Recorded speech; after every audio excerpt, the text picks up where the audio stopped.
Hi, I am Rakesh Krishna. I am from Coimbatore Institute of Technology, Computing Department. I am doing my MSc Software Systems.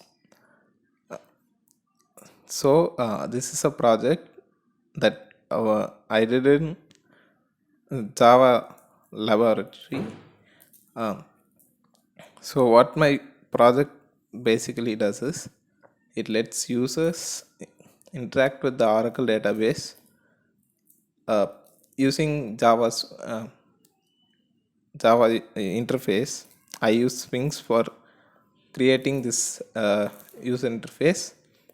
This allows the users to uh, interact with the database engine um, easily without writing code, which we normally have to do to interact with Oracle. So in this video I'll show a small demonstration of my project. It still has some bugs, but in future I'm hoping to work those out. So you can see, I will show you the demonstration now. And adding column, so the name, I'm going to give the length 30 and I'm going to add column. And when I press create trigger, or sorry, table, what happens is the code required to creating the table is automatically generated by the application. So the code generated and the trigger is, the table is created. So let's see if the table has been created.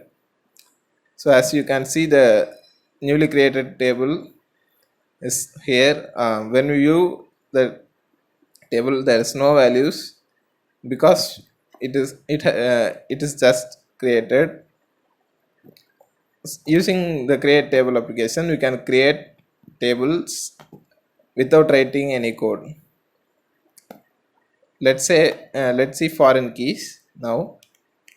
So as we all know, foreign keys are constraints that are used to link between tables um, two tables, like for example, to link students roll number from roll number table, students table to, let's say, mark table or something. So here I am linking students roll number from stats table to uh, another table where there's a similar data type, that is stud.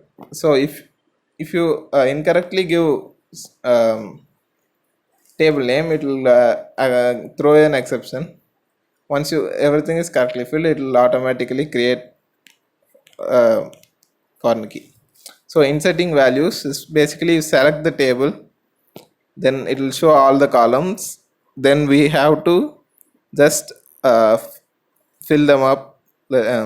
First, for example, here we are giving values for users table, which has username, password and fname as their columns. So once we fill the values into that, when we press insert, it would be inserted into user table. Let's see. So the newly inserted values, as we can see, they have been inserted. So now update table. So updating, once we select the column, then we set the value and we have to give its condition. So we are going to update the users table. We're going to set username to Rakesh, where password is password. So if there is any row who has password as password, then the username would change to Rakesh. Let's see. So let's see if it has changed. The value has been updated. So as you can see, the first row has been updated because the password is password. Next, let's see delete. So delete is used to delete rows from uh, a table, you have to give the condition so that you can delete the according rows. So I'm going to delete a row where password is password. Let's say from users table password equal to password. So what happens is all the rows which have password as password would be deleted. So see, the first row gets deleted now. Then triggers are um, procedures, in a way stored triggers gets activated whenever it is said, let's say before insert or after insert and everything. So we are going to create a simple trigger named key before insert on the table users. So I'm going to declare a variable named a of type number. So this is the body of the trigger. So user has to write their own body. I'm going to just print a message to the console. So I'm going to print, as we all know, dbms output put line is to print to the Oracle database. So once we have it, we'll print. It will create the trigger. Next, functions and procedures.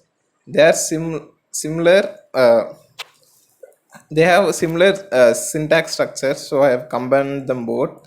We have to give a name, the parameters, and select if it's function or procedure.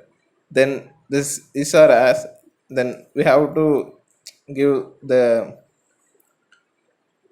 parameters, return type, and declare variables there, and use this place for body of the function and procedure. Using this, we can create functions and procedures easily.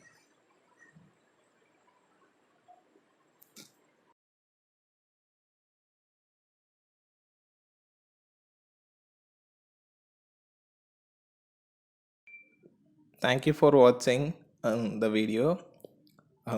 For the project, I have listed my given my GitHub link below in the description. You can check out my repository there. Um, I would love to get suggestions on this project, and hope as an open source community we can develop this UI little bit more.